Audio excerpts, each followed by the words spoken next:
today, super excited. I'm tasting 3 wines from a brand new opening called Honky Tonk Wine Library.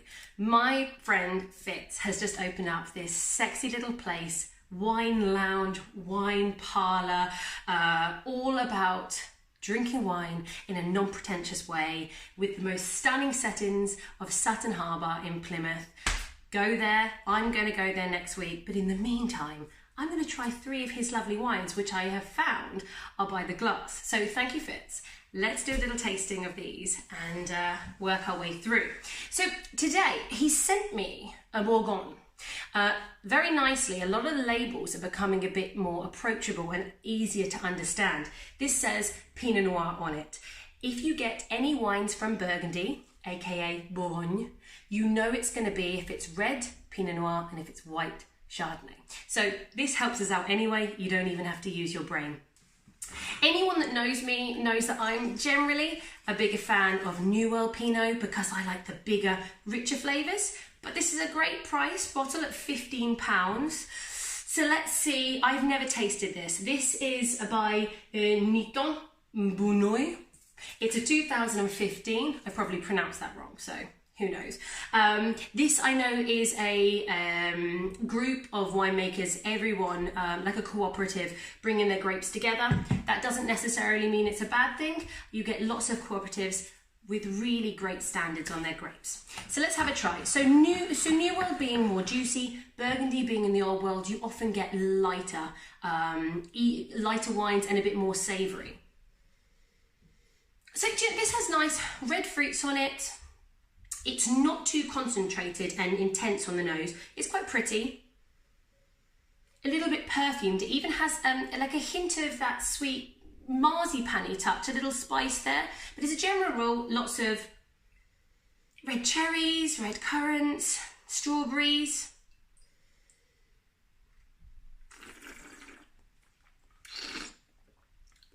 And it has some good fruit.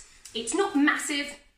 It's light to medium bodied, really lovely, really pretty, really fruity. Lots of those red cherries, strawberries coming through, and a little bit of tannin as well. So for a Bourgogne, which is not necessarily my first choice, quite a nice, easy drinking red wine. If you like light, you like fresh, and you like a little bit of fruit, this one's going to be perfect for you. This is great in terms of food pairing with some, if you buy this and take it out, maybe if you're cooking some salmon.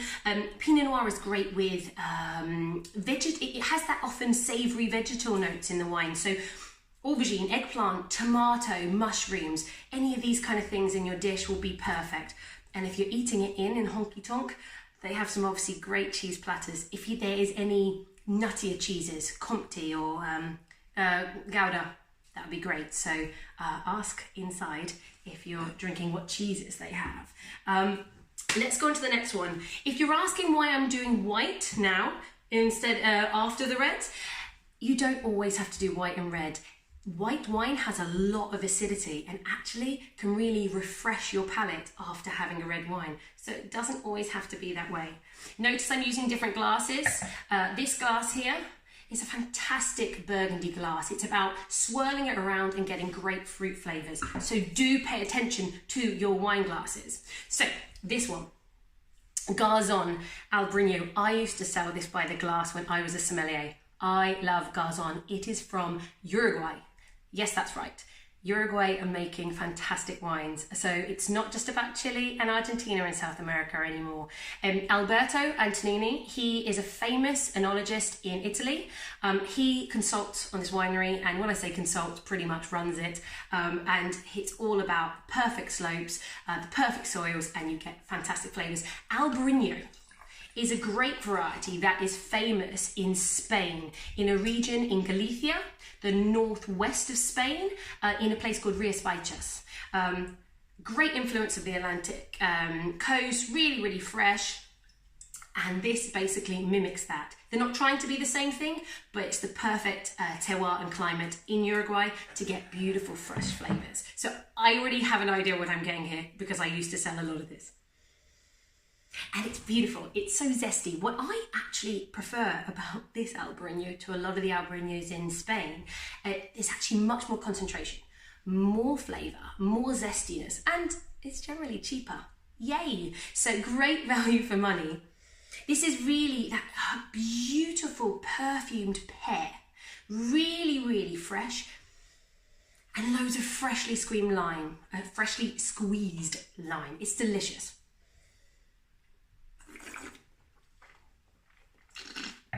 Really aromatic, beautiful fruity flavours. There's that sweetness. It's a dry wine, but real sweetness of fruit. I love this wine. It's also had, I think they do about 3 to 6 months of lees aging, so that natural yeast is being stirred and mixed into the wine, so it gives you a great body. This is quite a full-bodied wine. In Spain, you'd be paying loads for it. This, I believe, is around the £16-17 mark, and it is just refreshing and delicious. Put this with anything with seafood. There's a reason why white wines that are fresh, growing on the coast, they need some fish. It's a perfect pairing. Anything on that menu that Fitz is doing in Honky Tonk, give it a go. That's delicious. I'm going to be drinking a lot of that tonight. And actually another personal favourite, really, really happy this is sent. This is Ridgeview Fitzrovia Rose. So this is a sparkling English wine from the South Downs. They do visits every day. So please, everyone, if you are not on the English bandwagon yet, go. I am a massive fan. This is made in the traditional method.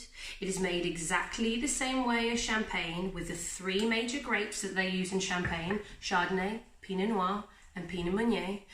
And Ridgeview are definitely, I will give my stamp of approval, one of my favourite wineries in England, and certainly one of the best. I think they were the second people in the whole of England to plant these Champagne varieties to make sparkling wine.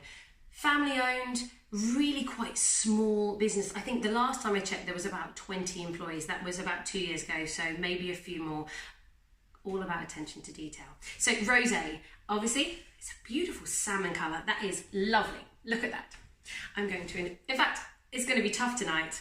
I don't know what I'm going to drink. So let's give you a go with this. You know, this reminds me when you go to the bakery and you have that strawberry tart, fresh strawberries on like the vanilla custard cream, and then that crispy hard base. That's exactly what that tastes like. If you like the sound of that, you're going to like it.